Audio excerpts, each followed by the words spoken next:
wanted to talk to you guys about prop flicker in your video footage. So I run a Mavic drone. This is a little ND filter. I was getting prop flicker in my footage, as you can see here. I could not figure out for the life of me what was going on. This happens when your props are between the sun and the sensor on your camera. So if you're pointed straight down, it won't happen. But as soon as you tilt that gimbal up, this is what's going to happen.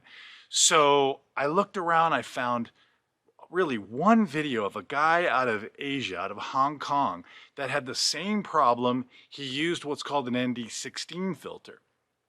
Basically, an ND filter lets you adjust your shutter speed for the correct frame rate. So for example, I shoot in 30 frames a second.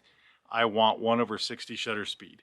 If you do not use an ND filter, it's going to be tough to get, especially here in Reno, Nevada. We're up at about 5,000 feet. And so there is no smog, there's nothing between the super bright sun, as you can see from the footage, and the camera lens. The Mavic has a fixed aperture, so you've got to get a filter. I went with the Polar Pro filters. The reason I went with them is because they had a package that gave me the ND8, the ND16, and the ND32. I stayed away from the polarizing filter right now. I did not want to introduce more color and all that kind of stuff. I just wanted to see if I could get rid of my prop flicker, and got rid of it completely. So I'm a huge fan of these ND filters.